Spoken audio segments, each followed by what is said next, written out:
ਰੋਜ਼ਾਨਾ ਲੋਕ ਨਾਥ ਟੀਵੀ ਦਾ special programme ਖਬਰ ਸਵੇਰ ਦੇਖ ਰਹੇ ਹੋ ਤੁਸੀਂ। ਮੈਂ ਹਾਂ ਸੁਖਵਿੰਦਰ ਸਿੰਘ ਸਿੱਧੂ। ਪ੍ਰੋਗਰਾਮ ਦੇ ਵਿੱਚ ਗੱਲਬਾਤ ਕਰਾਂਗੇ ਪੰਜਾਬ ਦੀ ਸਿਆਸਤ ਦੇ ਨਾਲ, ਖਾਸ ਕਰ ਕਾਂਗਰਸ ਦੇ ਨਾਲ ਜੁੜੀ ਹੋਈ ਅਹਿਮ ਖਬਰ। ਇਹ ਸਭ ਨੂੰ ਪਤਾ ਹੈ ਕਿ ਕਾਂਗਰਸ ਦੇ ਵੱਲੋਂ ਆਪਣੀ ਪਾਰਟੀ ਦੇ ਅੰਦਰ ਪੰਜਾਬ ਅੰਦਰ ਵਧਦੇ ਹੋਏ ਆਪਸੀ ਖਿਲਾਫ ਨੂੰ ਪੂਰਨ ਦੇ ਲਈ 3 ਮੈਂਬਰੀ ਕਮੇਟੀ ਦਾ ਗਠਨ ਕੀਤਾ ਗਿਆ। ਹੁਣ ਉਹ ਜਾਂਚ ਕਰਕੇ ਰਿਪੋਰਟ ਸੌਂਪੇਗੀ ਤੇ ਉਹਦੇ ਆਧਾਰ ਤੇ ਫੈਸਲਾ ਹੋਵੇਗਾ। ਪਰ ਇਸ ਦੇ ਪਿੱਛੇ ਦੀ ਅਸਲ ਸੱਚਾਈ ਕੀ ਹੈ ਉਹ ਅਸੀਂ ਤੁਹਾਨੂੰ ਦੱਸਾਂਗੇ। ਕਿ ਜਿਵੇਂ ਬਹੁਤ ਸਾਰੇ ਲੋਕ ਸੋਚ ਰਹੇ ਆ ਕਿ ਇਸ ਕਮੇਟੀ ਦਾ ਜਾਂ ਕਾਂਗਰਸ ਹਾਈ ਕਮਾਂਡ ਦਾ ਸਿੱਧੂ ਵਾਲੇ ਪਾਸੇ ਝੁਕਾ ਜਾਂ ਕੈਪਟਨ ਅਮਰਿੰਦਰ ਸਿੰਘ ਵਾਲੇ ਪਾਸੇ ਝੁਕਾ, ਇਹ ਅਸੀਂ ਤੁਹਾਨੂੰ ਸੱਚ ਤਰਾਸ਼ ਕੇ ਦੱਸਾਂਗੇ ਕਿ ਕਿੱਧਰਲੇ ਪਾਸੇ ਨੂੰ ਝੁਕਾ। ਕਿ ਕਾਂਗਰਸ ਹਾਈ ਕਮਾਂਡ ਜਿਹੜੀ ਹੈ ਇਸ ਕਮੇਟੀ ਦੇ ਜ਼ਰੀਏ ਇੱਕ ਜਾਂਚ ਕਰਵਾ ਕੇ ਸਿਰਫ ਮਹਿਜ ਇੱਕ ਖਾਨਾ ਪੂਰਤੀ ਕਰਨਾ ਚਾਹੁੰਦੀ ਹੈ, ਕਿ ਉਹ ਪਹਿਲਾਂ ਹੀ ਸੋਚ ਚੁੱਕੀ ਹੈ ਕਿ ਫੈਸਲਾ ਕੀ ਹੈ, ਫੈਸਲਾ ਕਰਨਾ ਕੀ ਹੈ, ਕਿਹਨੂੰ ਅੱਗੇ ਲੈ ਕੇ ਆਉਣਾ, ਤੇ ਇਸ ਦੇ ਇਹਨਾਂ ਦੇ ਥਰੂ ਇਹਨਾਂ ਦੇ ਮੋਢੇ ਦੇ ਉੱਪਰ ਰੱਖ ਕੇ ਇੱਕ ਜਾਂਚ ਝੂਠੀ ਮੂਠੀ ਕਰਵਾ ਕੇ ਜਿਹੜਾ ਹੈਗਾ ਆਪਣੇ ਬੰਦੇ ਨੂੰ ਜਿਹਨੂੰ ਉਹਨਾਂ ਨੇ ਅੱਗੇ ਲੈ ਕੇ ਆਉਣਾ ਉਹਨੂੰ ਅੱਗੇ ਲੈ ਕੇ ਆਉਣਾ, ਜਾਂ ਫਿਰ ਵਾਕਈ ਹੀ ਸੱਚ ਦੇ ਆਧਾਰ ਤੇ ਇਹ ਕਮੇਟੀ ਇੱਕ ਜਾਂਚ ਕਰੇਗੀ, ਜਾਂਚ ਰਿਪੋਰਟ ਤਿਆਰ ਕਰੇਗੀ, ਉਹ ਰਿਪੋਰਟ ਕਾਂਗਰਸ ਹਾਈ ਕਮਾਂਡ ਨੂੰ ਸੌਂਪੇਗੀ ਤੇ ਉਸ ਰਿਪੋਰਟ ਤੇ ਸਹੀ ਫੈਸਲਾ ਜਿਹੜਾ ਕਾਂਗਰਸ ਹਾਈ ਕਮਾਂਡ ਕਰੇਗੀ। ਇਹ ਤੁਹਾਨੂੰ ਦੱਸਾਂਗੇ ਕਿ ਅਸਲ ਸੱਚਾਈ ਕੀ ਹੈ। ਮੈਂ ਇਸ ਪੂਰੇ ਮਾਮਲੇ ਤੇ ਗੱਲਬਾਤ ਕਰਨ ਲਈ ਡਾਕਟਰ ਭੀਮਿੰਦਰ ਸਿੰਘ ਰਾਜਨੀਤਿਕ ਮਾਹਰ ਦੇ ਤੌਰ ਤੇ ਜੁੜੇ ਹੋਏ ਨੇ। ਸਭ ਤੋਂ ਪਹਿਲਾਂ ਉਹਨਾਂ ਦਾ ਸਵਾਗਤ ਕਰਦੇ ਹਾਂ। ਡਾਕਟਰ ਸਾਹਿਬ, ਸਵਾਗਤ ਹੈ ਪ੍ਰੋਗਰਾਮ ਵਿੱਚ। ਬਹੁਤ ਬਹੁਤ ਮਿਹਰਬਾਨੀ, ਸ਼ੁਕਰੀਆ, ਧੰਨਵਾਦ ਸੁਖਵਿੰਦਰ ਜੀ। ਡਾਕਟਰ ਸਾਹਿਬ, ਕਿਵੇਂ ਦੇਖਦੇ ਹੋ ਜਿਹੜੀ 3 ਮੈਂਬਰੀ ਕਮੇਟੀ ਜਿਹੜੀ ਕਾਂਗਰਸ ਹਾਈ ਕਮਾਂਡ ਦੇ ਵੱਲੋਂ ਬਣਾਈ ਗਈ ਹੈ, ਕੀ ਉਮੀਦਾਂ ਇਹਦੇ ਤੋਂ ਰੱਖੀਆਂ ਜਾ ਸਕਦੀਆਂ ਕਿ ਕੈਪਟਨ ਅਮਰਿੰਦਰ ਸਿੰਘ ਤੇ ਨਵਜੋਤ ਸਿੰਘ ਸਿੱਧੂ ਤੇ ਹੋਰ ਤਮਾਮ ਐਮਐਲਏ ਤੇ ਮੰਤਰੀਆਂ ਦੀ ਜਿਹੜੀ ਆਪਸੀ ਖਾਨਾ ਜੰਗੀ ਚੱਲਦੀ ਹੈ ਉਹਨੂੰ ਰੋਕਣ ਦੇ ਉੱਪਰ, ਉਹਨੂੰ ਨਕੇਲ ਪਾਉਣ ਦੇ ਉੱਪਰ ਕਾਮਯਾਬ ਹੋ ਜਾਣਗੇ? ਕਿਉਂਕਿ ਇਸ ਤੋਂ ਪਹਿਲਾਂ ਹਰੀਸ਼ ਰਾਵਤ ਜਦੋਂ ਪੰਜਾਬ ਦੇ ਵਿੱਚ ਆਏ ਸੀ, ਉਹਨਾਂ ਨੂੰ ਪੰਜਾਬ ਮਾਮਲਿਆਂ ਦਾ ਇੰਚਾਰਜ ਲਗਾਇਆ ਗਿਆ ਸੀਗਾ, ਤਾਂ ਉਦੋਂ ਬੜੀਆਂ ਜਿਹੜੀਆਂ ਉਮੀਦਾਂ ਸੀ ਉਹਨਾਂ ਤੋਂ ਕਿ ਭਾਈ ਬੜੇ ਸੀਨੀਅਰ ਨੇ, ਸੁਲਝੇ ਹੋਏ ਵਿਅਕਤੀ ਨੇ, ਇਹ ਜਲਦ ਹੀ ਜਿਹੜਾ ਮਾਮਲਾ ਸ਼ਾਂਤ ਕਰਵਾਉਣਗੇ, ਜਲਦ ਹੀ ਜਿਹੜਾ ਆਪਸੀ ਖਿਲਾਫ ਉਹ ਪੂਰ ਦੇਣਗੇ। ਪਰ ਉਸ ਤੋਂ ਬਾਅਦ ਕੀ ਦੇਖਿਆ ਆਪਾਂ, ਹਰੀਸ਼ ਰਾਵਤ ਦੇ ਪੰਜਾਬ ਮਾਮਲੇ ਇੰਚਾਰਜ ਲੱਗਣ ਤੋਂ ਬਾਅਦ ਤਾਂ ਇਹ ਆਪਸੀ ਖਿਲਾਫ ਜਿਹੜਾ ਹੋਰ ਵੱਧ ਗਿਆ। ਹੁਣ ਜਿਹੜੀ ਇਹ 3 ਮੈਂਬਰੀ ਕਮੇਟੀ ਬਣਾਈ ਹੈ, ਸਭ ਤੋਂ ਪਹਿਲਾਂ ਇਹ ਦੱਸੋ ਕਿ ਇਹਨਾਂ ਤੋਂ ਕਿੰਨੀ ਕਾਸ ਕੀਤੀ ਜਾ ਸਕਦੀ ਹੈ? ਸੁਖਵਿੰਦਰ ਜੀ, ਜਿਵੇਂ ਆਪਣੇ ਦਰਸ਼ਕ ਜਾਣਦੇ ਨੇ ਕਿ ਆਪਾਂ ਪਿਛਲੇ ਲੰਬੇ ਸਮੇਂ ਤੋਂ ਇਹ ਗੱਲ ਕਰ ਰਹੇ ਸੀਗੇ ਕਿ ਹਾਈ ਕਮਾਂਡ ਨੂੰ, ਕਾਂਗਰਸ ਦੀ ਨੂੰ ਕਿਵੇਂ ਨਾ ਕਿਵੇਂ ਹੁਣ ਇੰਟਰਵੀਨ ਕਰਨਾ ਚਾਹੀਦਾ, ਕਿਵੇਂ ਨਾ ਕਿਵੇਂ ਉਹਨਾਂ ਨੂੰ ਕੋਈ ਵੱਡੇ ਫੈਸਲੇ ਲੈਣੇ ਚਾਹੀਦੇ ਨੇ, ਕਮੇਟੀ ਬਣਾਉਣੀ ਚਾਹੀਦੀ ਹੈ। ਇਹ ਆਪਾਂ ਪਿਛਲੇ ਲੰਬੇ ਸਮੇਂ ਤੋਂ ਇਸ ਪ੍ਰੋਗਰਾਮ ਦੇ ਰਾਹੀਂ ਕਹਿੰਦੇ ਆਏ ਹਾਂ, ਤੁਹਾਨੂੰ ਸਾਰਿਆਂ ਨੂੰ ਯਾਦ ਹੋਏਗਾ। ਔਰ ਉਹਦਾ ਨਤੀਜਾ ਹੈ ਕਿ ਕੱਲ ਆਪਾਂ ਕਹਿ ਸਕਦੇ ਹਾਂ ਕਿ ਦੇਰ ਆਏ ਦੁਰਸਤ ਆਏ, ਔਰ ਕਾਂਗਰਸ ਕਮੇਟੀ ਨੇ ਇਹ ਜਿਹੜੀ ਹੈਗੀ ਹੈ 3 ਮੈਂਬਰੀ ਕਮੇਟੀ ਹਾਈ ਕਮਾਂਡ ਨੇ ਬਣਾਈ ਹੈ। ਸੋ ਇਹਦੇ ਵਿੱਚ ਇਹ ਜਿਹੜੇ ਤਿੰਨੇ ਲੀਡਰ ਨੇ, ਵੱਡੇ ਲੀਡਰ ਨੇ ਕਾਂਗਰਸ ਦੇ, ਨੈਸ਼ਨਲ ਲੈਵਲ ਦੇ ਲੀਡਰ ਨੇ, ਔਰ ਇਹਨਾਂ ਤੋਂ ਤਵੱਕੋ ਕੀਤੀ ਜਾਣੀ ਚਾਹੀਦੀ ਹੈ ਕਿ ਇਹ ਜਿਹੜਾ ਇੱਕ ਵਾਰੀ ਆਪਾਂ ਦੱਸ ਦਈਏ ਕਿ ਇਹ ਜਿਹੜੇ ਲੀਡਰ ਇਹ ਕਿਹੜੇ ਨੇ। ਇਹ ਇੱਕ ਤਾਂ ਜਿਹੜੇ ਰਾਜ ਸਭਾ ਦੇ ਜਿਹੜੇ ਵਿਰੋਧੀ ਧਿਰ ਦੇ ਆਗੂ ਮਲਿਕ ਰੰਜਨ ਖੜਗੇ ਨੇ, ਉਹਨਾਂ ਨੂੰ ਇਸ ਦੀ ਕਮੇਟੀ ਦਾ ਚੇਅਰਮੈਨ ਲਾਇਆ। ਨਾਲ ਉਹਨਾਂ ਦੇ ਹਰੀਸ਼ ਜਿਹੜੇ ਪੰਜਾਬ ਮਾਮਲਿਆਂ ਦੇ ਇੰਚਾਰਜ ਪਹਿਲਾਂ ਹੀ ਲੱਗੇ ਹੋਏ ਨੇ ਪੰਜਾਬ ਅੰਦਰ, ਉਹ ਨੇ। ਇਹ ਤਿੰਨਾਂ ਦੀ ਜਿਹੜੀ ਕਮੇਟੀ ਹੈ, ਇੱਕ ਵਾਰੀ ਦਰਸ਼ਕਾਂ ਨੂੰ ਜਿਹੜਾ ਆਪਣਾ ਦੱਸਣਾ ਬਣਦਾ ਸੀ ਕੌਣ ਕੌਣ ਇਸ ਕਮੇਟੀ ਵਿੱਚ। ਸੋ ਇਹ ਤਿੰਨੋਂ ਸੀਨੀਅਰ ਲੀਡਰ ਨੇ। ਇਹ ਐਸੀ ਗੱਲ ਨਹੀਂ ਹੈ ਕਿ ਇਹ ਕੋਈ ਨੌਨ ਤਜਰਬੇਕਾਰ ਲੋਕ ਨੇ, ਇਹਨਾਂ ਕੋਲ ਤਜਰਬਾ ਵੀ ਹੈ ਔਰ ਆਪਣੀਆਂ ਸਟੇਟਾਂ ਦੇ ਵੱਡੇ ਲੀਡਰ ਔਰ ਮੁੱਖ ਮੰਤਰੀ ਦੇ ਤੌਰ ਤੇ ਵੀ ਰਹਿ ਚੁੱਕੇ ਨੇ ਕਈ। ਸੋ ਇਸ ਕਰਕੇ ਤੁਸੀਂ ਦੇਖੋਗੇ ਕਿ ਇਸ ਕਮੇਟੀ ਤੋਂ ਇੱਕ ਤਵੱਕੋ ਕੀਤੀ ਜਾਣੀ ਬਣਦੀ ਹੈ ਕਿ ਆਉਣ ਵਾਲੇ ਸਮੇਂ ਦੇ ਵਿੱਚ ਇਹ ਜਿਹੜੀ ਕਾਂਗਰਸ ਦਾ ਜੋ ਕਾਟੋ ਕਲੇਸ਼ ਹੈ ਵੱਧ ਰਿਹਾ ਹੈ, ਔਰ ਆਉਣ ਵਾਲੇ ਸਮੇਂ ਦੇ ਵਿੱਚ ਹੋਰ ਵਧਣ ਦੀਆਂ ਸੰਭਾਵਨਾਵਾਂ ਨਜ਼ਰ ਆ ਰਹੀਆਂ ਨੇ, ਇਹ ਜਿਹੜਾ ਹੈਗਾ ਇਹਨੂੰ ਕੰਟਰੋਲ ਕਰਨ ਦੀ ਕੋਸ਼ਿਸ਼ ਕਰਨਗੇ। ਸੋ ਇੱਕ ਪਾਸੇ ਤਾਂ ਇਹ ਗੱਲ ਹੈ। ਹੁਣ ਸਵਾਲ ਪੈਦਾ ਹੁੰਦਾ ਕਿ ਇਹ ਕਾਟੋ ਕਲੇਸ਼ ਦੀ ਜੜ ਕਿੱਥੇ ਹੈ, ਉਹਨੂੰ ਸਮਝਣ ਦੀ ਲੋੜ ਹੈ। ਜਿੰਨੀ ਦੇਰ ਅਸੀਂ ਉਸ ਕਾਟੋ ਕਲੇਸ਼ ਦੀ ਜੜ ਨੂੰ ਨਹੀਂ ਸਮਝਾਂਗੇ, ਉਨੀ ਦੇਰ ਇਹਦਾ ਹੱਲ ਵੀ ਜਿਹੜਾ ਹੈਗਾ ਸੰਭਵ ਨਹੀਂ ਹੈ। ਸੋ ਸਵਾਲ ਇਹ ਸੀਗਾ ਜਿਹੜਾ ਜਿਸ ਕਰਕੇ ਇਹ ਕਾਟੋ ਕਲੇਸ਼ ਪਿਆ ਕਿ ਆਉਣ ਵਾਲੀਆਂ ਜਿਹੜੀਆਂ 22 ਦੀਆਂ ਚੋਣਾਂ ਨੇ, ਉਹਦੇ ਵਿੱਚ ਕਾਂਗਰਸ ਦਾ ਮੁੱਖ ਮੰਤਰੀ ਦਾ ਚਿਹਰਾ ਕਿਹੜਾ ਹੋਏਗਾ। ਇੱਕ ਬੁਨਿਆਦੀ ਸਵਾਲ ਜਿਹੜਾ ਹੈਗਾ ਸਾਰਿਆਂ ਦੇ ਸਾਹਮਣੇ ਹੈ ਕਿ ਉਹਦੇ ਵਿੱਚ ਮੁੱਖ ਮੰਤਰੀ ਕੈਪਟਨ ਅਮਰਿੰਦਰ ਸਿੰਘ ਜੀ ਅਗਲੇ ਚਿਹਰੇ ਹੋਣਗੇ ਜਾਂ ਨਵਜੋਤ ਸਿੰਘ ਸਿੱਧੂ ਅਗਲੇ ਚਿਹਰੇ ਹੋਣਗੇ। ਇਹ ਬੁਨਿਆਦੀ ਸਵਾਲ ਹੈ। ਇਹਦੇ ਵਿੱਚ ਕੀ ਹੁਣ ਸਵਾਲ ਪੈਦਾ ਹੁੰਦਾ ਹੈ ਕਿ ਕੌਣ 22 ਦੇ ਵਿੱਚ ਕਾਂਗਰਸ ਨੂੰ ਲੀਡ ਦਿਵਾ ਸਕਦਾ ਹੈ, ਕਿਹੜਾ ਲੀਡਰ ਦੋਵਾਂ ਦੇ ਵਿੱਚੋਂ ਕਾਂਗਰਸ ਨੂੰ ਜਿਤਾ ਸਕਦਾ ਹੈ, ਔਰ ਕਿਹੜਾ ਲੀਡਰ ਜਿਹੜਾ ਹੈਗਾ ਪੰਜਾਬ ਦੇ ਮੁੱਦੇ ਚੁੱਕ ਸਕਦਾ ਹੈ। ਜਿਹੜੇ ਪੰਜਾਬ ਦੇ ਲੋਕ ਨੇ, ਜਿਹੜੇ ਪੰਜਾਬ ਦੀ ਆਵਾਮ ਹੈ, ਕਿ ਉਹ ਕਿਸ ਲੀਡਰ ਦੇ ਉੱਤੇ ਵਿਸ਼ਵਾਸ ਕਰਕੇ ਵੋਟਾਂ ਜਿਹੜੀ ਹੈਗੀ ਆ ਕਾਂਗਰਸ ਨੂੰ ਪਾ ਕੇ ਉਹਨਾਂ ਦੀ ਸਰਕਾਰ ਦੁਬਾਰਾ ਬਣਾ ਸਕਦੀ ਹੈ। ਇਹ ਬੁਨਿਆਦੀ ਸਵਾਲ ਹੈ। ਸੋ ਹੁਣ ਜਿੱਥੋਂ ਤੱਕ ਅਸੀਂ ਪਿਛਲਾ ਰਿਕਾਰਡ ਦੇਖਦੇ ਹਾਂ ਔਰ ਇਹਦੇ ਵਿੱਚ ਅਸੀਂ ਕੈਪਟਨ ਅਮਰਿੰਦਰ ਸਿੰਘ ਹੋਰਾਂ ਦੀ ਪਾਰੀ ਦੇਖਦੇ ਹਾਂ, ਇਹ ਆਪਾਂ ਪਹਿਲਾਂ ਵੀ ਕਹਿੰਦੇ ਆ ਰਹੇ ਹਾਂ ਕਿ ਇਹ ਪਾਰੀ ਉਸ ਕਿਸਮ ਦੀ ਪਾਰੀ ਨਹੀਂ ਹੈ ਕੈਪਟਨ ਅਮਰਿੰਦਰ ਸਿੰਘ ਜੀ ਦੀ, ਜਿਹੜੀ ਕਿ ਉਹਨਾਂ ਨੇ 2002 ਔਰ 2007 ਦੇ ਵਿੱਚ ਖੇਡੀ ਸੀਗੀ। ਔਰ ਉਹਦੇ ਵਿੱਚੋਂ ਉਹਦੇ ਨਾਲੋਂ ਬਿਲਕੁਲ ਵੱਖਰੀ ਤਰ੍ਹਾਂ ਦੀ ਪਾਰੀ ਹੈ। ਉਹਦਾ ਵੱਡਾ ਕਾਰਨ ਹੈ, ਇੱਕ ਉਹਨਾਂ ਦੀ ਉਮਰ ਦਰਾਜ਼ ਹੈ, ਉਮਰ ਦਰਾਜ਼ ਦਾ ਹੈ ਕਿ ਉਹਨਾਂ ਦੀ ਉਮਰ ਬਹੁਤ 10 ਸਾਲ ਬਹੁਤ ਵੱਡੀ ਜਿਹੜੀ ਹੈਗੀ ਆ, ਇਸ ਉਮਰ ਚ ਜਾ ਕੇ 10 ਸਾਲ ਕਾਫੀ ਹੁੰਦੇ ਨੇ। ਸੋ ਉਹ ਜਿਹੜਾ ਹੈਗਾ ਉਹ ਉਹਨਾਂ ਦਾ ਇੱਕ ਮਾਈਨਸ ਪੁਆਇੰਟ ਜਿਹੜਾ ਹੈਗਾ ਉਹ ਬਣ ਗਿਆ। ਦੂਜਾ ਹੈ ਕਿ ਉਹਨਾਂ ਦਾ ਪੰਜਾਬ ਦੇ ਵਿੱਚ ਨਾ ਆਉਣਾ, ਦੂਜਾ ਜਿਹੜਾ ਵੱਡਾ ਕਾਰਨ ਬਣਿਆ ਉਹਨਾਂ ਦੀ ਜਿਹੜੀ ਗ੍ਰਾਫ ਨੀਚੇ ਆਇਆ। ਔਰ ਜ਼ਿਆਦਾ ਮੰਨ ਸਕਦੇ ਹਾਂ ਕਿਉਂਕਿ ਪਹਿਲਾ ਹੀ ਕਾਰਨ ਜੇਕਰ ਪ੍ਰਕਾਸ਼ ਸਿੰਘ ਬਾਦਲ ਦੀ ਗੱਲ ਕਰੀਏ ਤਾਂ ਪ੍ਰਕਾਸ਼ ਸਿੰਘ ਬਾਦਲ ਉਹਨਾਂ ਤੋਂ ਕਾਫੀ ਵੱਡੇ ਨੇ, ਪਰ ਉਹ ਫਿਰ ਵੀ ਜਿਹੜੇ ਮੁੱਖ ਮੰਤਰੀ ਬਣਦੇ ਰਹੇ ਨੇ। ਚਲੋ ਉਮਰ ਦੀ ਆਪਾਂ ਗੱਲ ਛੱਡ ਵੀ ਦਈਏ। ਦੂਜਾ ਕਾਰਨ ਤੁਹਾਡਾ ਬਿਲਕੁਲ ਵਾਜਬ ਲੱਗ ਰਿਹਾ ਕਿਉਂਕਿ ਇੰਨੀ ਉਮਰ ਹੋਣ ਦੇ ਬਾਵਜੂਦ ਵੀ ਜਿਹੜੇ ਪ੍ਰਕਾਸ਼ ਸਿੰਘ ਬਾਦਲ ਪੰਜਾਬ ਦੇ ਵਿੱਚ ਵਿਚਰਦੇ ਰਹੇ ਨੇ, ਆਮ ਲੋਕਾਂ ਨੂੰ ਜਿਹੜਾ ਵਿਚਰਦੇ ਰਹੇ ਨੇ, ਪਰ ਕੈਪਟਨ ਅਮਰਿੰਦਰ ਸਿੰਘ ਉਸਦੇ ਬਿਲਕੁਲ ਉਲਟ ਜਿਹੜੇ ਆ ਉਹਨਾਂ ਦੇ ਆਪਣੇ ਵਿਧਾਇਕ ਤੇ ਮੰਤਰੀ ਇਲਜ਼ਾਮ ਲਾਉਂਦੇ ਨੇ ਕਿ ਭਾਈ ਲੋਕਾਂ ਨੂੰ ਤਾਂ ਮਿਲਣਾ ਕੀ, ਇਹ ਤਾਂ ਸਾਨੂੰ ਵੀ ਨਹੀਂ ਮਿਲ ਰਿਹਾ।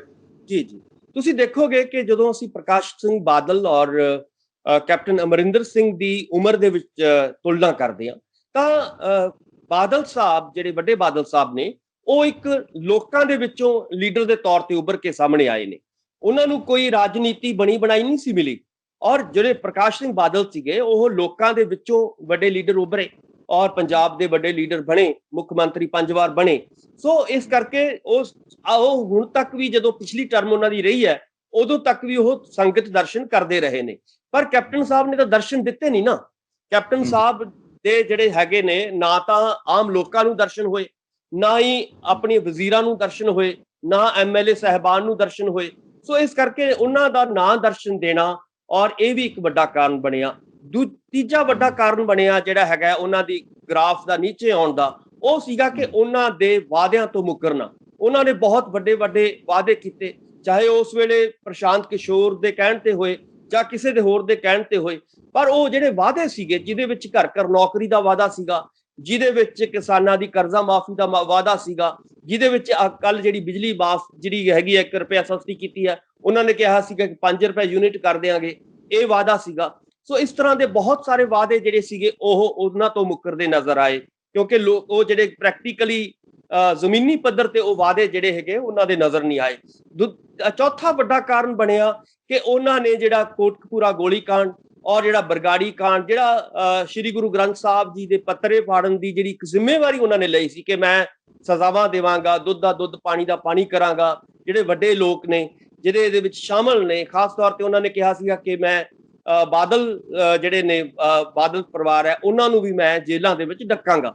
ਸੋ ਇਹ ਜਿਹੜਾ ਵਾਅਦਾ ਖਿਲਾਫੀ ਉਹਨਾਂ ਦੀ ਹੋਈ ਹੈ ਪਿਛਲੇ ਲੰਮੇ ਸਮੇਂ ਤੋਂ। ਆਪਾਂ ਨੂੰ ਪਤਾ ਹੈ ਕਿ ਜਿਹੜਾ ਬਰਗਾੜੀ ਕਾਂਡ ਖਾਸ ਤੌਰ ਤੇ ਵਾਪਰਿਆ ਉਹਦੇ ਲੋਕਾਂ ਦੀਆਂ ਜਿਹੜੀਆਂ ਭਾਵਨਾਵਾਂ ਜੁੜੀਆਂ ਹੋਈਆਂ ਸੀਗੀਆਂ, ਉਹ ਬਹੁਤ ਸੰਵੇਦਨਸ਼ੀਲ ਮਸਲਾ ਸੀਗਾ, ਉਹ ਵੀ ਉਹਦੇ ਵਿੱਚ ਫੇਲ ਹੋਏ ਹੁੰਦੇ ਨਜ਼ਰ ਆਏ ਨੇ। ਸੋ ਇਹ ਵੱਡੇ ਕਾਰਨ ਬਣੇ ਨੇ, 4 ਵੱਡੇ ਕਾਰਨ ਮੈਂ ਕਹਿ ਸਕਦਾ। ਜੇਕਰ ਕਮੇਟੀ ਸਹੀ ਤਰੀਕੇ ਨਾਲ ਜਾਂਚ ਕਰੇ, ਇਹ ਕਮੇਟੀ ਜੇਕਰ ਸਹੀ ਤਰੀਕੇ ਨਾਲ ਜਾਂਚ ਕਰੇ ਤਾਂ ਫਿਰ ਇਹ ਜਿਹੜੇ ਸਾਰੇ ਪੁਆਇੰਟ ਤੁਸੀਂ ਦੱਸਿਆ, ਇਹ ਫਿਰ ਸਾਰੇ ਪੁਆਇੰਟ ਕੈਪਟਨ ਅਮਰਿੰਦਰ ਸਿੰਘ ਦੇ ਉਲਟ ਜਾਣਗੇ। ਬਿਲਕੁਲ ਬਿਲਕੁਲ ਉਲਟ ਜਾਣਗੇ, ਨਹੀਂ ਉਲਟ ਚਲੇ ਗਏ ਨੇ। ਹੁਣ ਦੇਖੋ, ਹੁਣ ਜਿਹੜਾ ਹੈਗਾ ਹੁਣ ਤਾਂ ਜਿਹੜੀ ਹੈਗੀ ਹੈ ਸਾਰੀ ਚੀਜ਼ ਵਾਪਰ ਚੁੱਕੀ ਹੈ। ਹੁਣ ਤੁਸੀਂ ਜੇ ਹੁਣ ਆਪਾਂ ਕਹਿੰਦੇ ਵੀ ਸੱਪ ਨਿਕਲ ਚੁੱਕਿਆ, ਹੁਣ ਉਹਦੀ ਲੀਕ ਨੂੰ ਕੁੱਟਣਾ, ਹੁਣ ਉਹਦੇ ਚ ਕੋਈ ਨਿਕਲਣ ਵਾਲਾ ਕੁਝ ਨਹੀਂ ਹੈ। ਹੁਣ ਕਿਉਂਕਿ ਲਗਭਗ 6-7 ਮਹੀਨੇ ਚੋਣਾਂ ਚ ਰਹਿ ਗਏ ਨੇ ਔਰ 22 ਦੇ ਵਿੱਚ ਚੋਣਾਂ ਹੋ ਜਾਣੀਆਂ ਨੇ ਸ਼ੁਰੂ ਦੇ ਵਿੱਚ। ਸੋ ਇਸ ਕਰਕੇ ਹੁਣ ਜਿਹੜਾ ਹੈਗਾ ਹੁਣ ਚੀਜ਼ਾਂ ਨਿਕਲ ਚੁੱਕੀਆਂ ਨੇ ਹੱਥ ਚੋਂ।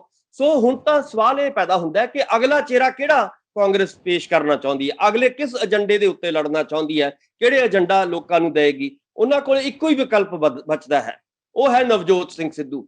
ਜੇ ਤਾਂ ਉਹ ਨਵਜੋਤ ਸਿੰਘ ਸਿੱਧੂ ਨੂੰ ਅੱਗੇ ਲੈ ਕੇ ਆਏਗੀ ਕਿ ਭਾਈ ਇਹ ਕਿਉਂਕਿ ਇਹ ਲੋਕਾਂ ਦੇ ਮੁੱਦੇ ਚੁੱਕਦੇ ਰਹੇ ਆ, ਇਹਨਾਂ ਨੇ ਕੈਪਟਨ ਸਾਹਿਬ ਦੇ ਖਿਲਾਫ ਇੱਕ ਵੱਡੀ ਜੰਗ ਲੜੀ ਹੈ, ਇਸ ਕਰਕੇ ਸਾਡਾ ਨਵਾਂ ਚਿਹਰਾ ਹੈਗਾ ਇਹ ਨਵਜੋਤ ਸਿੰਘ ਸਿੱਧੂ ਹੋਣਗੇ ਕਿਉਂਕਿ ਇਹ ਉਹਨਾਂ ਦੇ ਖਿਲਾਫ ਜਿਹੜੇ ਨੇ ਲੜਦੇ ਰਹੇ ਨੇ ਔਰ ਮੁੱਦਿਆਂ ਦੇ ਉੱਤੇ ਬੋਲਦੇ ਰਹੇ ਨੇ। ਇੱਕ ਤਾਂ ਇਹ ਚਿਹਰਾ ਤੁਹਾਨੂੰ ਜਿਹੜਾ ਹੈਗਾ ਉਹਨਾਂ ਨੂੰ ਕਾਂਗਰਸ ਨੂੰ ਬਚਾ ਸਕਦਾ ਹੈ। ਪਰ ਜੇ ਤੁਸੀਂ ਕਹੋਗੇ ਕਿ ਬਾਕੀ ਚਿਹਰੇ ਜਿਹੜੇ ਨੇ ਬਾਕੀਆਂ ਨੂੰ ਕਿਸੇ ਹੋਰ ਨੂੰ ਅੱਗੇ ਲਾ ਕੇ ਆਉਣ ਵਾਲੇ ਦਿਨਾਂ ਦੇ ਵਿੱਚ ਕਾਂਗਰਸ ਦੁਬਾਰਾ ਰਿਪੀਟ ਕਰ ਦੇਗੀ, ਇਹਦੀਆਂ ਸੰਭਾਵਨਾਵਾਂ ਬਹੁਤ ਘੱਟ ਨਜ਼ਰ ਆਉਂਦੀਆਂ ਨੇ। ਸੋ ਮੈਨੂੰ ਇਹ ਲੱਗਦਾ ਹੈ ਕਿ ਜਾਂ ਤਾਂ ਇਸ ਵੇਲੇ ਜਿਹੜਾ ਹੈਗਾ ਗਾਂਧੀ ਪਰਿਵਾਰ ਨੂੰ ਜੋ ਸੂਟ ਕਰੇਗਾ, ਗਾਂਧੀ ਪਰਿਵਾਰ ਨੂੰ ਇਹੀ ਸੂਟ ਕਰਦਾ ਕਿ ਜੇ ਉਹਨਾਂ ਨੇ ਅਗਲੀ ਸਰਕਾਰ ਦੇ ਲਈ ਯਤਨ ਕਰਨੇ ਨੇ ਤਾਂ ਲਾਜ਼ਮੀ ਤੌਰ ਤੇ ਉਹਨਾਂ ਨੂੰ ਨਵਾਂ ਚਿਹਰਾ ਜਿਹੜਾ ਹੈਗਾ ਦੇਣਾ ਪਏਗਾ ਪੰਜਾਬ ਦੇ ਲੋਕਾਂ ਨੂੰ। ਔਰ ਨਵਾਂ ਚਿਹਰਾ ਜਿਹੜਾ ਹੈਗਾ ਇਸ ਵੇਲੇ ਜੇ ਸਾਨੂੰ ਜੋ ਨਜ਼ਰ ਆ ਰਿਹਾ ਹੈ ਪੰਜਾਬ ਦੀ ਕਾਂਗਰਸ ਦੇ ਵਿੱਚ, ਉਹ ਨਵਜੋਤ ਸਿੰਘ ਸਿੱਧੂ ਜੀ ਨਜ਼ਰ ਆ ਰਹੇ ਨੇ।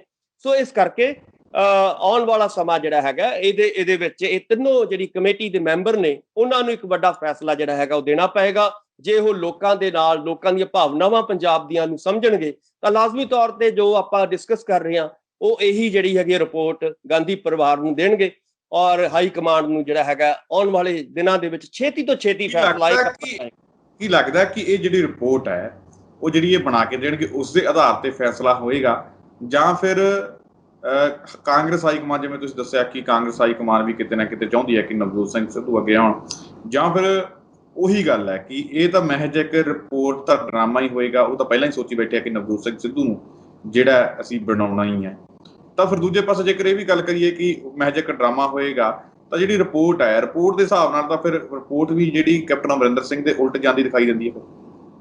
ਦੇਖੋ, ਜੇ ਤਾਂ ਸੱਚ ਦੇ ਆਧਾਰ ਤੇ ਕੋਈ ਫੈਸਲਾ ਹੋਏਗਾ ਫਿਰ ਤਾਂ ਇਹੀ ਹੋਏਗਾ ਕਿ ਜੇ ਮੰਨ ਲਓ ਲੋਕਾਂ ਦੀਆਂ ਸੰਵੇਦਨਾਵਾਂ ਨੂੰ ਉਹ ਪੜ੍ਹਨਗੇ, ਲੋਕਾਂ ਦੀਆਂ ਭਾਵਨਾਵਾਂ ਨੂੰ, ਜਾਂ ਕੋਈ ਸਰਵੇ ਇਸ ਕਿਸਮ ਦੇ ਕਰਾਉਂਦੇ ਨੇ ਕਿ ਕੌਣ ਜਿਹੜਾ ਹੈਗਾ ਚਿਹਰਾ ਹੋਣਾ ਚਾਹੀਦਾ, ਕੈਪਟਨ ਸਾਹਿਬ ਹੋਣੇ ਚਾਹੀਦੇ ਨੇ ਜਾਂ ਨਵਜੋਤ ਸਿੰਘ ਸਿੱਧੂ ਚਿਹਰਾ ਹੋਣਾ ਚਾਹੀਦਾ, ਫਿਰ ਤਾਂ ਦੇਖੋ ਅਖੀਰ ਨੂੰ ਹੌਲੀ ਹੌਲੀ ਇਹਦੇ ਵਿੱਚੋਂ ਨਵਜੋਤ ਸਿੰਘ ਸਿੱਧੂ ਹੋਰਾਂ ਦਾ ਚਿਹਰਾ ਨਿਕਲੇਗਾ, ਸਾਹਮਣੇ ਆਏਗਾ। ਉਹਨਾਂ ਨੂੰ ਇਹ ਰਿਪੋਰਟ ਜਿਹੜੀ ਹੈਗੀ ਹੈ ਸੱਚਾਈ ਦੇ ਆਧਾਰ ਤੇ ਉੱਤੇ ਦੇਣੀ ਚਾਹੀਦੀ ਹੈ।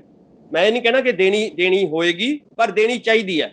ਜੇ ਉਹਨਾਂ ਨੂੰ ਲੱਗਦਾ ਹੈ ਕਿ ਕੋਈ ਨਾ ਕੋਈ ਇਹਦੇ ਚ ਪੋਲਿਟਿਕਸ ਹੋਏਗੀ, ਸਿਆਸਤ ਹੋਏਗੀ, ਕਿਸੇ ਦੀ ਜਿਹੜੀ ਹੈਗੀ ਹੈ ਤਰਫਦਾਰੀ ਹੋਏਗੀ, ਫਿਰ ਕੁਝ ਵੀ ਸੰਭਵ ਹੈ। ਪਰ ਹੁਣ ਸਵਾਲ ਪੈਦਾ ਹੁੰਦਾ ਹੈ ਕਿ ਜੇ ਕਾਂਗਰਸ ਦੀ ਹਾਈ ਕਮਾਂਡ ਇਹ ਚਾਹੁੰਦੀ ਹੈ ਕਿ ਅਸੀਂ 22 ਦੇ ਵਿੱਚ ਰਿਪੀਟ ਕਰੀਏ, ਸਾਡੀ ਨਵੀਂ ਸਰਕਾਰ ਜਿਹੜੀ ਹੈਗੀ ਹੈ ਦੁਬਾਰਾ ਇੱਥੇ ਬਣੇ, ਸੋ ਉਹਦੇ ਲਈ ਉਹਨਾਂ ਨੂੰ ਇੱਕ ਗੱਲ ਤਾਂ ਬਿਲਕੁਲ ਕਲੀਅਰ ਹੈ ਕਿ ਹੁਣ ਕੈਪਟਨ ਸਾਹਿਬ ਦਾ ਜੇ ਚਿਹਰਾ ਲੈ ਕੇ ਆਉਣਗੇ ਤਾਂ ਉਹਨਾਂ ਨੂੰ ਜਿਹੜਾ ਹੈਗਾ ਉਸ ਕਿਸਮ ਦੀ ਜਿੱਤ ਪ੍ਰਾਪਤ ਨਹੀਂ ਹੋਏਗੀ ਜਿਸ ਕਿਸਮ ਦੀ ਜਿੱਤ ਪ੍ਰਾਪਤ 17 ਦੇ ਵਿੱਚ ਹੋਈ ਸੀ। ਸੋ ਹੁਣ ਜਿਹੜਾ ਹੈਗਾ ਬਹੁਤ ਵੱਡੀਆਂ ਸੰਭਾਵਨਾਵਾਂ ਨਵੇਂ ਚਿਹਰਿਆਂ ਦੇ ਉੱਤੇ ਆ ਸਕਦੀਆਂ ਨੇ। ਸੋ ਨਵਾਂ ਚਿਹਰਾ ਜਿਹੜਾ ਹੈਗਾ ਇਸ ਵੇਲੇ ਪੰਜਾਬ ਦੀ ਕਾਂਗਰਸ ਨੂੰ ਵੀ ਲੋੜ ਹੈ, ਔਰ ਜੇ ਹਾਈ ਕਮਾਂਡ ਚਾਹੁੰਦੀ ਹੈ ਕਿ ਅਸੀਂ ਨਵੇਂ ਸਿਰੇ ਤੋਂ ਜਿਹੜੀ ਹੈਗੀ ਹੈ ਵੋਟਾਂ ਜਿੱਤਣੀਆਂ ਨੇ ਤਾਂ ਲਾਜ਼ਮੀ ਤੌਰ ਤੇ ਉਹਨਾਂ ਨੂੰ ਵੀ ਨਵੇਂ ਚਿਹਰੇ, ਇਕੱਲਾ ਮੈਂ ਨਵਜੋਤ ਸਿੰਘ ਸਿੱਧੂ ਦੀ ਗੱਲ ਨਹੀਂ ਕਰ ਰਿਹਾ, ਹੋਰ ਬਹੁਤ ਸਾਰੇ ਜਿਹੜੇ ਨਵੇਂ ਚਿਹਰੇ ਨੇ ਉਹਨਾਂ ਨੂੰ ਅੱਗੇ ਲੈ ਕੇ ਆਉਣਾ ਪਏਗਾ ਔਰ ਪੁਰਾਣੇ ਚਿਹਰਿਆਂ ਨੂੰ ਪਿੱਛੇ ਕਰਨਾ ਪਏਗਾ। ਇਹੀ ਸਮੇਂ ਦੀ ਲੋੜ ਮਹਿਸੂਸ ਹੋ ਰਹੀ ਹੈ। ਸੁਖਵਿੰਦਰ ਜੀ ਕੀ ਲੱਗਦਾ ਹੈ ਕਿ ਪਹਿਲਾਂ ਜਿਹੜੇ ਆਸ਼ਾ ਕੁਮਾਰੀ ਨੂੰ ਪੰਜਾਬ ਮਾਮਲੇ ਦਾ ਇੰਚਾਰਜ ਲਗਾਇਆ ਗਿਆ ਸੀਗਾ ਤਾਂ ਉੱਥੇ ਹੀ ਉਸ ਤੋਂ ਬਾਅਦ ਜਿਹੜੇ ਹਰੀਸ਼ ਰਾਵਤ ਨੂੰ ਲਾਇਆ ਗਿਆ, ਮੰਨਿਆ ਜਾ ਰਿਹਾ ਸੀਗਾ ਕਿ ਇਹ ਜਿਹੜੇ ਲੋਕ ਹੈ ਇਹ ਪੰਜਾਬ ਦੀ ਕਾਂਗਰਸ ਨੂੰ ਸਹੀ ਤਰੀਕੇ ਨਾਲ ਤੋਰਨਗੇ, ਪੰਜਾਬ ਦੀ ਕਾਂਗਰਸ ਵਿੱਚ ਆਪਸੀ ਫੁੱਟ ਨੂੰ ਲੈ ਕੇ ਜਿਹੜੇ ਉਹ ਨਹੀਂ ਵਿੱਚ ਪੈਣਗੇ ਤੇ ਉਸ ਨੂੰ ਰੋਕਣ ਦੀ ਕੋਸ਼ਿਸ਼ ਕਰਨਗੇ।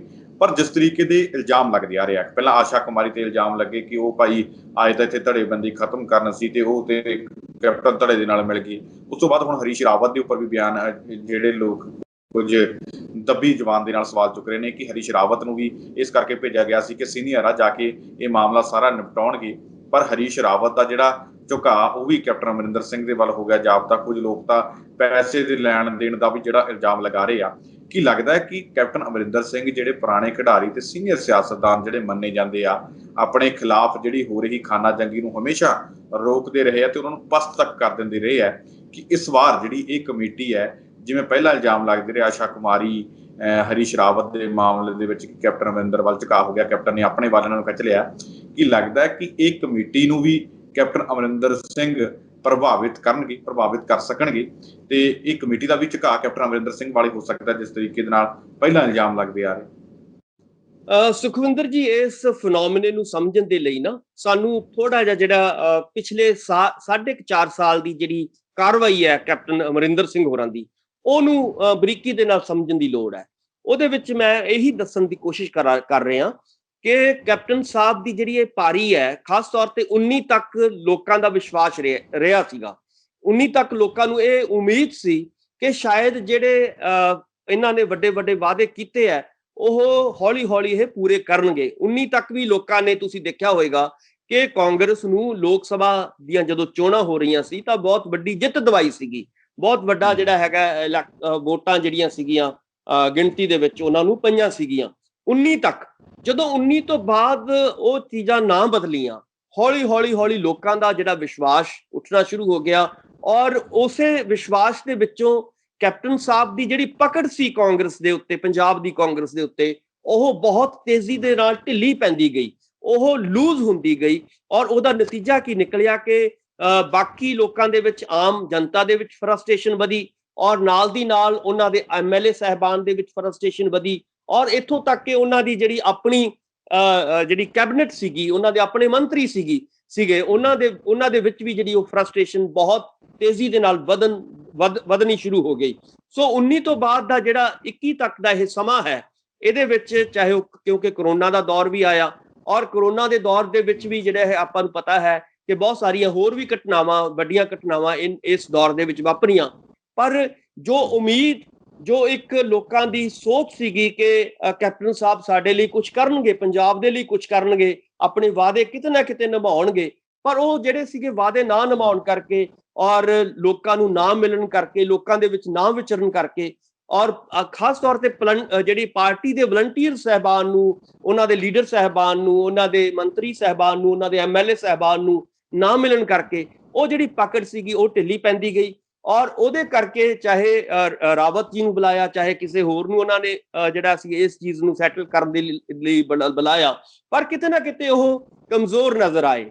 ਔਰ ਉਹਦੇ ਵਿੱਚੋਂ ਕੀ ਹੋ ਗਿਆ ਕਿ ਦੂਸਰੀਆਂ ਜਿਹੜੀਆਂ ਧਿਰਾਂ ਸੀਗੀਆਂ ਪਾਰਟੀ ਦੇ ਵਿੱਚ, ਚਾਹੇ ਉਹ ਪ੍ਰਤਾਪ ਸਿੰਘ ਬਾਜਵਾ ਦੀ ਧਿਰ ਸੀਗੀ, ਚਾਹੇ ਦੁੱਲੋ ਸਾਹਿਬ ਦੀ ਧਿਰ ਸੀਗੀ, ਚਾਹੇ ਉਹ ਨਵਜੋਤ ਸਿੰਘ ਸਿੱਧੂ ਦੀ ਹੋਰਾਂ ਦੀ ਧਿਰ ਸੀਗੀ, ਚਾਹੇ ਚੰਨੀ ਸਾਹਿਬ ਹੋਰਾਂ ਦਾ ਗਰੁੱਪ ਸੀਗਾ, ਯਾਨੀ ਕਿ ਇਹ ਵੱਖਰੇ ਜਿਹੜੇ ਗਰੁੱਪ ਸੀਗੇ ਇਹ ਉਭਰਨੇ ਸ਼ੁਰੂ ਹੋਏ, ਔਰ ਉਹਦੇ ਵਿੱਚੋਂ ਹੌਲੀ ਵੱਡੀ ਬਗਾਵਤ ਦਾ ਉਹਨਾਂ ਨੇ ਰੂਪ ਧਾਰਿਆ, ਔਰ ਇਹ ਕਾਟੋ ਕਲੇਸ਼ ਵੱਧਦਾ ਪ੍ਰੈਸ ਵਿੱਚ ਗਿਆ, ਔਰ ਪ੍ਰੈਸ ਵਿੱਚ ਜਾ ਕੇ ਇਸ ਨੇ ਤਰਥੱਲੀ ਪਾਈ, ਔਰ ਇੱਥੋਂ ਤੱਕ ਹੋ ਗਿਆ ਕਿ ਪੰਜਾਬ ਦੀ ਕਾਂਗਰਸ ਦੇ ਵਿੱਚ ਜਿਹੜਾ ਅੱਜ ਤੱਕ ਕਦੇ ਵੀ ਲੋਕਾਂ ਨੇ ਨਹੀਂ ਸੀ ਦੇਖਿਆ, ਔਰ ਇੱਥੋਂ ਤੱਕ ਕਿ ਆਪਣੇ ਹੀ MLA ਸਾਹਿਬਾਨ ਦੇ ਉੱਤੇ ਜਿਹੜੀਆਂ ਰੇਡਾਂ ਪਈਆਂ, ਔਰ ਵੱਖਰੇ ਜਿਹੜੇ ਸੀ ਉਹਨਾਂ ਨੂੰ ਧਮਕੀਆਂ ਦੇ ਜਿਹੜੇ ਫੋਨ ਆਉਣੇ ਸ਼ੁਰੂ ਹੋਏ। ਇਹ ਜਿਹੜਾ ਮੇਰਾ ਕਹਿਣ ਦਾ ਮਤਲਬ ਹੈ ਕਿ ਇਹ ਚੀਜ਼ਾਂ ਇਸ ਲਈ ਵਾਪਰੀਆਂ ਕਿਉਂਕਿ ਕੈਪਟਨ ਸਾਹਿਬ ਦੀ ਜਿਹੜੀ ਪਕੜ ਸੀਗੀ ਪੰਜਾਬ ਦੀ ਕਾਂਗਰਸ ਦੇ ਉੱਤੇ, ਪੰਜਾਬ ਦੇ ਲੋਕਾਂ ਦੇ ਉੱਤੇ, ਉਹ ਕਿਤੇ ਨਾ ਕਿਤੇ ਜਿਹੜੀ ਹੈਗੀ ਹੈ ਟੁੱਟਦੀ ਨਜ਼ਰ ਆਈ, ਔਰ ਉਹਦਾ ਨਤੀਜਾ ਇਹ ਹੋ ਗਿਆ ਕਿ ਕੈਪਟਨ ਸਾਹਿਬ ਦਾ ਗ੍ਰਾਫ ਹੌਲੀ ਗਿਰਨਾ ਸ਼ੁਰੂ ਹੋ ਗਿਆ,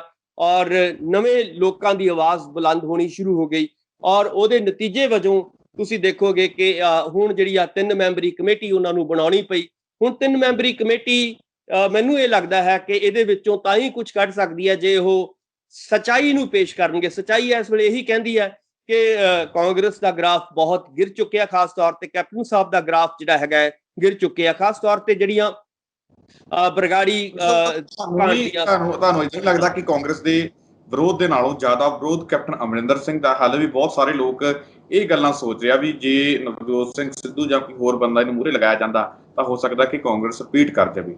ਪਰ ਬਹੁਤ ਸਾਰੇ ਲੋਕ ਇਹ ਵੀ ਨਾਲ ਕਹਿੰਦੇ ਆ, ਨਾਲ ਦੇ ਨਾਲ ਉਹੀ ਲੋਕ ਇਹ ਵੀ ਸੋਚਦੇ ਆ ਵੀ ਜੇਕਰ ਕੈਪਟਨ ਅਮਰਿੰਦਰ ਸਿੰਘ ਅੱਗੇ ਰਹੇ ਤਾਂ ਹੋ ਸਕਦਾ ਰਿਪੀਟ ਨਾ ਹੋਵੇ। ਤੋਂ ਇਹੀ ਨਹੀਂ ਅੰਦਾਜ਼ਾ ਲਗਾਇਆ ਜਾ ਸਕਦਾ ਕਿ ਕਾਂਗਰਸ ਦੇ ਵਿਰੋਧ ਦੇ ਨਾਲੋਂ ਕੈਪਟਨ ਅਮਰਿੰਦਰ ਸਿੰਘ ਦਾ ਪਰਸਨਲੀ ਤੌਰ ਤੇ ਜਿਹੜਾ ਵਿਰੋਧ ਆਮ ਲੋਕਾਂ ਦੇ ਵਿੱਚ ਤੇ ਆਮ ਜਿਹੜੇ ਲੀਡਰ, ਜਿਹੜੇ ਤਮਾਮ ਮੰਤਰੀ MLA ਕਾਂਗਰਸ ਦੇ ਆਪਣੇ ਹੀ ਨੇ, ਉਹਨਾਂ ਦੇ ਵਿੱਚ ਜ਼ਿਆਦਾ ਹੀ ਹੈ?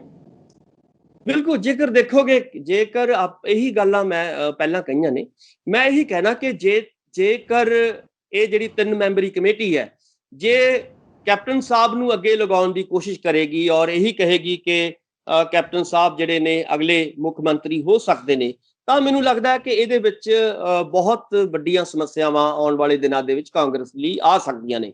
ਜੇਕਰ ਇਹ ਕਮੇਟੀ ਇਹ ਕਹੇਗੀ ਕਿ ਕਿਉਂਕਿ ਹੁਣ ਗ੍ਰਾਫ ਨੀਚੇ ਜਾ ਚੁੱਕਿਆ ਹੈ, ਇਸ ਕਰਕੇ ਲੋਕ ਚਾਹੁੰਦੇ ਨੇ ਕਿ ਨਵਾਂ ਚਿਹਰਾ ਦੇਖਣਾ, ਤਾਂ ਜਿਹੜੀ ਹੈਗੀ ਹੈ ਨਵੇਂ ਚਿਹਰਿਆਂ ਨੂੰ, ਖਾਸ ਤੌਰ ਤੇ ਨਵਜੋਤ ਸਿੰਘ ਸਿੱਧੂ ਨੂੰ, ਹੁਣ ਸਵਾਲ ਪੈਦਾ ਹੁੰਦਾ ਹੈ ਕਿ ਨਵਾਂ ਚਿਹਰਾ ਕਿਹੜਾ ਹੋਵੇ। ਇਹ ਵੀ ਵੱਡਾ ਸਵਾਲ ਹੈ।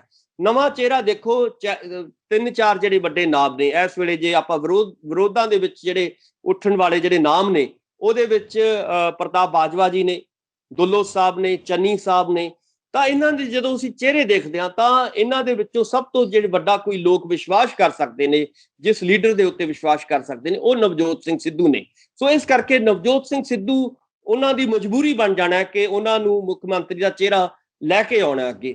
ਲੈ ਕੇ ਆਉਣਾ ਪਏਗਾ। ਸੋ ਜੇਕਰ ਨਵਜੋਤ ਸਿੰਘ ਸਿੱਧੂ ਨੂੰ ਮੁੱਖ ਮੰਤਰੀ ਦੇ ਚਿਹਰੇ ਦੇ ਤੌਰ ਤੇ ਨਹੀਂ ਪੇਸ਼ ਕਰਨਗੇ ਤਾਂ ਇਹਦੇ ਨਾਲ ਕਾਂਗਰਸ ਦਾ ਜਿਹੜਾ ਹੈਗਾ ਆਉਣ ਵਾਲੇ ਦਿਨਾਂ ਦੇ ਵਿੱਚ, ਜਿਵੇਂ ਤੁਸੀਂ ਕਹਿ ਰਹੇ ਹੋ, ਉਹਦੇ ਨਾਲ ਬਹੁਤ ਵੱਡਾ ਨੁਕਸਾਨ, ਕਿਉਂਕਿ ਇਸ ਵੇਲੇ ਲੜਾਈ ਲੋਕ ਵੀ ਇਹ ਚਾਹੁੰਦੇ ਨੇ, ਈਵਨ ਕਾਂਗਰਸ ਦੇ ਵਿੱਚ ਵੀ ਇਹ ਉੱਠ ਰਹੀ ਹੈ ਕਿ ਜਿਹੜੇ ਕੈਪਟਨ ਸਾਹਿਬ ਨੇ, ਕਿਉਂਕਿ ਉਹਨਾਂ ਦੀ ਫੇਲਿਅਰ ਹੈ ਇਹ, ਉਹ ਗ੍ਰਹਿ ਮੰਤਰੀ ਨੇ, ਉਹ ਮੁੱਖ ਮੰਤਰੀ ਨੇ, ਉਹ ਸਾਰੀਆਂ ਉਹਨਾਂ ਦੀ ਜ਼ਿੰਮੇਵਾਰੀ, ਕੈਪਟਨ ਦੀ ਜ਼ਿੰਮੇਵਾਰੀ ਬਣਦੀ ਹੁੰਦੀ ਹੈ। ਜੇ ਫੇਲਿਅਰਸ ਦੇ, ਜੇ ਤੁਸੀਂ ਜਿੱਤਦੇ ਹੋ ਤਾਂ ਵੀ, ਪਿਛਲੇ ਵਾਰੀ ਜਿਵੇਂ ਮੈਂ 2002 ਔਰ 2007 ਦੀ ਐਗਜ਼ਾਮਪਲ ਦਿੱਤੀ ਹੈ, ਉਹਦੇ ਵਿੱਚੋਂ ਇੱਕ ਚਿਹਰਾ, ਜਿਹੜਾ ਵੱਡਾ ਚਿਹਰਾ ਉੱਭਰ ਕੇ ਸਾਹਮਣੇ, ਕੈਪਟਨ ਸਾਹਿਬ ਹੀ ਆਏ ਸੀ ਨਾ। ਕੈਪਟਨ ਸਾਹਿਬ ਇੱਕ ਚਿਹਰਾ ਬਣੇ ਸੀਗੇ ਉਸ ਦੌਰ ਦੇ ਵਿੱਚ ਵੀ। ਸੋ ਹੁਣ ਵੀ ਜੇ ਹੁਣ ਉਸ ਵੇਲੇ ਸਫਲਤਾ ਦਾ ਚਿਹਰਾ ਬਣੇ ਸੀਗੇ, ਜੇ ਹੁਣ ਅਸਫਲਤਾ ਦਾ ਸਿਹਰਾ ਬਣਦੇ ਨੇ ਤਾਂ ਉਹ ਵੀ, ਉਹਦੀ ਜ਼ਿੰਮੇਵਾਰੀ ਵੀ ਕੈਪਟਨ ਸਾਹਿਬ ਦੇ ਉੱਤੇ ਹੀ ਆਏਗੀ। ਸੋ ਇਸ ਕਰਕੇ ਆਉਣ ਵਾਲੇ ਦਿਨਾਂ ਦੇ ਵਿੱਚ ਤੁਸੀਂ ਦੇਖਿਆ ਹੋਏਗਾ ਕਿ ਇੱਕ ਗੱਲ ਹੋਰ ਜਿਹੜੀ ਇਸ ਖਾਨਾ ਜੰਗੀ ਦੇ ਵਿੱਚੋਂ ਨੋਟ ਕਰਨ ਵਾਲੀ ਹੈ ਕਿ ਕੁਝ ਦੇਰ ਤਾਂ ਕੈਪਟਨ ਸਾਹਿਬ ਬਹੁਤ ਹਮਲਾਵਰ ਰਹੇ, ਕਿ ਉਹਨਾਂ ਨੂੰ ਲੱਗਦਾ ਸੀਗਾ ਕਿ ਪਿਛਲੀ ਪਾਰੀ ਹੈ, ਪਿਛਲੇ ਪਾਰੀ ਵਾਂਗ ਉਹ ਖੇਡ ਰਹੇ ਸੀਗੇ, ਉਹ ਚੱਲ ਰਹੇ ਸੀਗੇ। ਉਹਨੂੰ ਲੱਗਦਾ ਸੀਗਾ ਕਿ ਮੈਂ ਇਹਨਾਂ ਦੇ ਉੱਤੇ ਕੰਟਰੋਲ ਕਰ ਲਾਂਗਾ, ਮੈਂ ਇਹਨਾਂ ਨੂੰ ਦਬਾ ਲਾਂਗਾ, ਇਹ ਸਾਰੇ ਤੂਫਾਨ ਨੂੰ। ਪਰ ਕੀ ਹੋ ਗਿਆ ਕਿ ਜਦੋਂ ਉਹਨਾਂ ਨੂੰ ਲੱਗਿਆ ਕਿ ਇਹਦਾ ਬਹੁਤ ਜ਼ਿਆਦਾ ਜਿਹੜਾ ਹੈਗਾ ਵੱਡਾ ਤੂਫਾਨ ਹੈ, ਤਾਂ ਉਹ ਬੈਕਫੁੱਟ ਤੇ ਚਲੇ ਗਏ ਕੈਪਟਨ ਸਾਹਿਬ। ਫਿਰ ਉਹ ਪਿੱਛੇ ਚਲੇ ਗਏ, ਉਹਨਾਂ ਨੇ ਨਾ ਕੋਈ ਬਿਆਨ ਦਿੱਤਾ, ਨਾ ਕੋਈ ਹੋਰ, ਜਿਹੜਾ ਬਿਲਕੁਲ ਚੁੱਪ ਹੋ ਗਏ, ਕਿਉਂਕਿ ਉਹਨਾਂ ਨੂੰ ਆਪਣੀ ਸ਼ਕਤੀ ਦਾ ਪਤਾ ਲੱਗ ਗਿਆ ਸੀਗਾ ਕਿ ਹੁਣ ਆਉਣ ਵਾਲੇ ਸਮੇਂ ਦੇ ਵਿੱਚ ਇਹ ਜਿਹੜੇ ਮੇਰੇ ਦਿਨ ਸੀਗੇ ਉਹ ਹੁਣ ਲੱਦ ਚੁੱਕੇ ਨੇ। ਹੁਣ ਮੈਂ ਜੇ ਚੁੱਪ ਰਵਾਂਗਾ ਤਾਂ 22 ਤੱਕ ਮੈਂ ਕੱਟ ਲਾਂਗਾ। ਜੇ ਮੈਂ ਬਹੁਤਾ ਬੋਲਾਂਗਾ, ਜੇ ਮੈਂ ਬਹੁਤਾ ਐਕਟਿਵ ਹੋਵਾਂਗਾ ਇਸ ਲੜਾਈ ਦੇ ਵਿੱਚ, ਇਸ ਖਾਨਾ ਜੰਗੀ ਦੇ ਵਿੱਚ, ਤਾਂ ਮੇਰਾ ਕਿਤੇ ਨਾ ਕਿਤੇ ਨੁਕਸਾਨ ਹੋ ਸਕਦਾ ਹੈ। ਸੋ ਇਸੇ ਕਰਕੇ ਤੁਸੀਂ ਦੇਖਿਆ ਹੋਏਗਾ ਕਿ ਕੈਪਟਨ ਸਾਹਿਬ ਲਗਾਤਾਰ ਚੁੱਪ ਰਹੇ, ਕੋਈ ਵੀ ਉਹਨਾਂ ਨੇ ਨਾ ਕੋਈ ਬਿਆਨ ਦਿੱਤਾ, ਨਾ ਕੋਈ ਹੋਰ ਕੁਝ ਕੀਤਾ। ਈਵਨ ਉਹਨਾਂ ਨੇ ਆਪਣੇ ਜਿਹੜੇ ਨਾਲ ਦੀ ਕੋਟਰੀ ਸੀਗੀ ਉਹਨਾਂ ਨੂੰ ਵੀ ਉਹਨਾਂ ਨੇ ਚੁੱਪ ਕਰਾਤਾ, ਔਰ ਵਿਜੀਲੈਂਸ ਦੀਆਂ ਜਿਹੜੀਆਂ ਰੇਡਾਂ ਪੈ ਰਹੀਆਂ ਸੀਗੀਆਂ ਉਹਦੇ ਕਰਕੇ ਵੀ ਉਹਨਾਂ ਨੂੰ ਝਾੜਾਂ ਪਈਆਂ। ਅੱਜ ਜਿਹੜੀ ਪਹਿਲੀ ਮੀਟਿੰਗ ਹੈ ਇਸ ਕਮੇਟੀ ਦੀ, ਉਹਦੇ ਵਿੱਚ ਕਹਿੰਦੇ ਇਹ ਤੈਅ ਹੋਣਾ ਕਿ ਪਹਿਲਾਂ ਕਿਸ ਨੂੰ ਬੁਲਾਉਣਾ ਹੈ, ਕਿਹਦੀ ਗੱਲਬਾਤ ਸੁਣੀ ਜਾਣੀ ਹੈ ਤੇ ਕਿਹਨੂੰ ਜਿਹੜਾ ਕਮੇਟੀ ਦੇ ਵਿੱਚ ਬੁਲਾਉਣਾ ਹੈ, ਉਹ ਕਹਿੰਦੇ ਤੈਅ ਹੋਊਗਾ ਅੱਜ ਜਿਹੜੀ ਮੀਟਿੰਗ ਹੋਣੀ ਹੈ। ਕੀ ਲੱਗਦਾ ਹੈ ਕਿ ਸ਼ੁਰੂਆਤ ਕਿੱਥੋਂ ਹੋਈ? ਨਵਜੋਤ ਸਿੰਘ ਸਿੱਧੂ ਨੂੰ ਬੁਲਾਇਆ ਜਾਊਗਾ?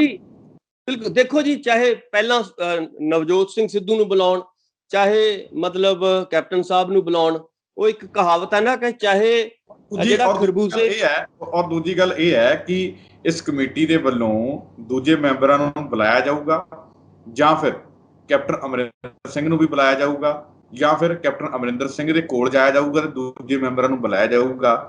ਇਹ ਵੀ ਇੱਕ ਦੇਖਣ ਵਾਲੀ ਗੱਲ ਹੋਊਗੀ, ਕਿਉਂਕਿ ਜੇਕਰ ਕਿਸੇ ਨੂੰ ਬੁਲਾਇਆ ਜਾਂਦਾ ਕਮੇਟੀ ਦੇ ਅੱਗੇ ਤਾਂ ਉਹ ਹੋਰ ਗੱਲ ਹੈ, ਤੇ ਜੇਕਰ ਉਹੀ ਕਮੇਟੀ ਕਿਸੇ ਦੇ ਘਰ ਤੱਕ ਚਲੀ ਜਾਂਦੀ ਹੈ ਤਾਂ ਫਿਰ ਉਹ ਵੀ ਜਿਹੜੀ ਗੱਲ ਕੁਝ ਹੋਰ ਬਣਦੀ ਹੈ। ਕੀ ਲੱਗਦਾ ਹੈ ਕਿ ਜਿੱਥੇ ਦੂਜੇ ਮੈਂਬਰਾਂ ਨੂੰ ਬੁਲਾਇਆ ਜਾਊਗਾ ਤੇ ਉੱਥੇ ਕੈਪਟਨ ਅਮਰਿੰਦਰ ਸਿੰਘ ਨੂੰ ਵੀ ਬੁਲਾਇਆ ਜਾਊਗਾ, ਤੇ ਜੇ ਕੈਪਟਨ ਅਮਰਿੰਦਰ ਸਿੰਘ ਦੇ ਘਰ ਜਾਇਆ ਜਾਊਗਾ ਤੇ ਦੂਜੇ ਮੈਂਬਰਾਂ ਦੇ ਵੀ ਘਰ ਜਾਇਆ ਜਾਊਗਾ? ਇਹ ਵੀ ਦੇਖਣ ਵਾਲੀ ਗੱਲ ਹੋਊਗੀ ਕਿਤੇ ਨਾ ਕਿਤੇ। ਜੀ ਬਿਲਕੁਲ। ਦੇਖੋ, ਇਹ ਗੱਲਾਂ ਤਾਂ ਜਦੋਂ ਤੁਸੀਂ ਇੱਕ ਕਮੇਟੀ ਤੁਹਾਡੀ ਬਣਦੀ ਹੈ ਔਰ ਉਹਦੇ ਚ ਵੱਡੇ ਲੀਡਰ ਸ਼ਾਮਲ ਹੁੰਦੇ ਨੇ ਉਸ ਕਮੇਟੀ ਦੇ ਵਿੱਚ, ਤਾਂ ਮੈਨੂੰ ਲੱਗਦਾ ਹੈ ਕਿ ਜਿਹੜੇ ਇੱਕ ਕਿਸੇ ਕੈਂਡੀਡੇਟ ਨਾਲ ਜੋ ਬਿਹੇਵ ਕੀਤਾ ਜਾਂਦਾ ਹੈ, ਜੋ ਵਰਤਾਓ ਕੀਤਾ ਜਾਂਦਾ, ਉਹੀ ਦੂਜੇ ਨਾਲ ਕੀਤਾ ਜਾਣਾ ਬਣਦਾ ਹੈ। ਇੱਕ ਤਾਂ ਇਹ ਅਸੂਲ ਇਹੀ ਕਹਿੰਦਾ ਹੈ। ਸੋ ਇਸ ਕਰਕੇ ਮੈਨੂੰ ਇਹ ਲੱਗਦਾ ਹੈ ਕਿ ਇਹ ਕਮੇਟੀ ਜਿਹੜੀ ਹੈਗੀ ਹੈ, ਕਮੇਟੀ ਦਾ ਮਤਲਬ ਇਹੀ ਹੈ ਕਿ ਉਹ ਸਾਰਿਆਂ ਧਿਰਾਂ ਨੂੰ ਬੁਲਾਵੇ, ਵੱਖ-ਵੱਖ ਧਿਰਾਂ ਨੂੰ ਬੁਲਾਵੇ, ਔਰ ਉਹਨਾਂ ਨੂੰ ਪਿਆਰ ਨਾਲ ਸਮਝਾ ਕੇ ਜਾਂ ਹੋਰ ਜਿਹੜੀ ਹੈਗੀ ਗੱਲਬਾਤ ਕਰਕੇ, ਜਿਹੜੀ ਕਿ ਆਪਸੀ, ਪਹਿਲੀ ਗੱਲ ਤਾਂ ਕਿ ਆਪਸੀ ਸਹਿਮਤੀ ਹੋਣੀ ਚਾਹੀਦੀ ਹੈ। ਜੇ ਕਾਂਗਰਸ ਨੇ ਬਚਣਾ ਹੈ ਤਾਂ ਉਹਨਾਂ ਨੂੰ ਇੱਕ ਆਪਸੀ ਸਹਿਮਤੀ ਬਣਾਉਣੀ ਪਏਗੀ, ਔਰ ਆਪਸੀ ਸਹਿਮਤੀ ਜੇਕਰ ਉਹਨਾਂ ਨੂੰ ਫਿਰ ਆਪਣੀ ਜਿਹੜਾ ਹੈਗਾ ਆਪਣਾ ਗਰੂਰ, ਆਪਣਾ ਹੰਕਾਰ, ਇੱਕ ਦੂਜੇ ਦੀ ਜਿਹੜੀ ਹੈਗੀ ਹੈ ਲੀਡਰਸ਼ਿਪ ਦੇ ਉੱਤੇ ਭਰੋਸਾ ਜਿਹੜਾ ਹੈਗਾ ਉਹ ਤੁਹਾਨੂੰ ਕਰਨਾ ਪਏਗਾ, ਔਰ ਹੰਕਾਰ ਨੂੰ ਛੱਡਣਾ ਪਏਗਾ ਕਿ ਮੈਂ ਵੱਡਾ ਲੀਡਰ ਹਾਂ, ਮੈਂ ਮੁੱਖ ਮੰਤਰੀ ਹਾਂ, ਮੈਂ ਫਲਾਣਾ ਹਾਂ, ਮੈਂ ਫਲਾਣਾ ਹੈਗਾ। ਸੋ ਇਸ ਕਰਕੇ ਇਸ ਚੀਜ਼ ਨੂੰ ਛੱਡਦੇ ਹੋਏ ਜੇਕਰ ਪਾਰਟੀ ਬਚਾਉਣੀ ਚਾਹੁੰਦੇ ਨੇ, ਉਹ ਪਾਰਟੀ ਨੂੰ ਬਚਾਉਣਾ ਚਾਹੁੰਦੇ ਨੇ, ਤਾਂ ਉਹਨਾਂ ਨੂੰ ਕਮੇਟੀ ਦੇ ਅੱਗੇ ਪੇਸ਼ ਹੋਣਾ ਪਏਗਾ, ਚਾਹੇ ਕੋਈ ਵੀ ਹੈ, ਚਾਹੇ ਉਹਦੇ ਵਿੱਚ ਵੱਡੇ ਲੀਡਰ ਨੇ, ਚਾਹੇ ਛੋਟੇ ਲੀਡਰ ਨੇ, ਚਾਹੇ ਦਰਮਿਆਨੇ ਲੀਡਰ ਨੇ, ਉਹਨਾਂ ਨੂੰ ਕਮੇਟੀ ਦੇ ਅੱਗੇ ਆਉਣਾ ਪਏਗਾ। ਔਰ ਕਮੇਟੀ ਦੀ ਵੀ ਇੱਕ ਜ਼ਿੰਮੇਵਾਰੀ ਬਣਦੀ ਹੈ ਕਿ ਦੁੱਧ ਦਾ ਦੁੱਧ, ਪਾਣੀ ਦਾ ਪਾਣੀ ਕਰਕੇ ਅੱਗੇ ਰਿਪੋਰਟ ਦੇਵੇ, ਸੱਚ ਦੇ ਆਧਾਰ ਦੇ ਉੱਤੇ ਜਿਹੜੀ ਹੈਗੀ ਆਪਣੀ ਰਿਪੋਰਟ ਦੇਵੇ। ਸੱਚ ਇਸ ਵੇਲੇ ਜੋ ਮੈਨੂੰ ਲੱਗਦਾ ਕਿ ਚਾਹੇ ਉਹ ਸਰਵੇ ਕਰਵਾ ਸਕਦੇ ਨੇ, ਲੋਕਾਂ 'ਚ ਜਾ ਸਕਦੇ ਨੇ, ਔਰ ਲੋਕਾਂ ਦੀਆਂ ਭਾਵਨਾਵਾਂ ਨੂੰ ਸਮਝ ਸਕਦੇ ਨੇ। ਇਹ ਜੋ ਆਪਾਂ ਅੱਜ ਗੱਲਾਂ ਕੀਤੀਆਂ ਨੇ, ਇਹਦੇ ਵਿੱਚੋਂ ਤੁਸੀਂ ਜੇ ਇਹਨਾਂ ਗੱਲਾਂ ਨੂੰ ਖੰਗਾਲਿਆ ਜਾਏਗਾ, ਇਹਨਾਂ ਗੱਲਾਂ ਬਾਰੇ ਸੋਚਿਆ ਜਾਏਗਾ, ਤਾਂ ਲਾਜ਼ਮੀ ਤੌਰ ਤੇ ਇਹਦੇ ਵਿੱਚ ਕੋਈ ਵੱਡੀ ਗੱਲ ਨਹੀਂ ਹੈ ਕਿ ਆਉਣ ਵਾਲੇ ਦਿਨਾਂ ਦੇ ਵਿੱਚ ਕੋਈ ਵੱਡਾ ਫੈਸਲਾ ਲੈ ਲਿਆ ਜਾਏ। ਸੋ ਕਮੇਟੀ ਨੂੰ ਵੀ ਚਾਹੀਦਾ ਹੈ ਕਿ ਉਹ ਦੁੱਧ ਦਾ ਦੁੱਧ, ਪਾਣੀ ਦਾ ਪਾਣੀ ਕਰਨ, ਔਰ ਸਚਾਈ ਜਿਹੜੀ ਹੈਗੀ ਹੈ ਗਾਂਧੀ ਪਰਿਵਾਰ ਦੇ ਅੱਗੇ ਜਾ ਕੇ ਪੇਸ਼ ਕਰਨਗੇ। ਔਰ ਉਮੀਦ ਕੀਤੀ ਜਾਣੀ ਚਾਹੀਦੀ ਹੈ ਕਿ ਇਹਦੇ ਵਿੱਚੋਂ ਨਵੀਆਂ ਗੱਲਾਂ, ਨਵੀਆਂ ਸੰਭਾਵਨਾਵਾਂ ਇਸ ਕਮੇਟੀ ਦੀ ਰਿਪੋਰਟ ਤੋਂ ਬਾਅਦ ਜਿਹੜੀ ਹੈ ਉਹ ਆਉਣ ਦੀਆਂ ਸੰਭਾਵਨਾਵਾਂ ਪੰਜਾਬ ਦੇ ਵਿੱਚ ਹੋ ਸਕਦਾ ਕਿ ਹੋਣ। ਜੀ ਸੁਖਵਿੰਦਰ ਜੀ। ਜੀ ਡਾਕਟਰ ਸਾਹਿਬ ਤੁਸੀਂ ਸਾਡੇ ਪ੍ਰੋਗਰਾਮ ਦੇ ਵਿੱਚ ਜੁੜੇ, ਬਹੁਤ ਬਹੁਤ ਧੰਨਵਾਦ ਜੀ। ਬਹੁਤ ਬਹੁਤ ਸ਼ੁਕਰੀਆ, ਮਿਹਰਬਾਨੀ, ਧੰਨਵਾਦ ਜੀ। ਜਿਨ੍ਹਾਂ ਇਸ ਪ੍ਰੋਗਰਾਮ ਦੇ ਵਿੱਚ ਜੁੜ ਕੇ ਇਹਨਾਂ ਅਹਿਮ ਮੁੱਦਿਆਂ ਦੇ ਉੱਪਰ, ਖਬਰ ਦੇ ਉੱਪਰ ਗੱਲਬਾਤ ਕੀਤੀ ਗਈ ਹੈ, ਆਪਣੇ ਵਿਚਾਰ ਸਾਡੇ ਨਾਲ ਸਾਂਝੇ ਕੀਤੇ ਗਏ ਨੇ। ਉਮੀਦ ਕਰਦੇ ਹਾਂ ਕਿ ਡਾਕਟਰ ਸਾਹਿਬ ਉਹਨਾਂ ਦੇ ਵਿਚਾਰ ਤੁਹਾਨੂੰ ਜ਼ਰੂਰ ਪਸੰਦ ਆਏ ਹੋਣਗੇ। ਦੁਬਾਰਾ ਫਿਰ ਮਿਲਾਂਗੇ ਇਸ ਪ੍ਰੋਗਰਾਮ ਦੇ ਵਿੱਚ, ਤਦ ਤੱਕ ਦੀ ਇਜਾਜ਼ਤ, ਧੰਨਵਾਦ।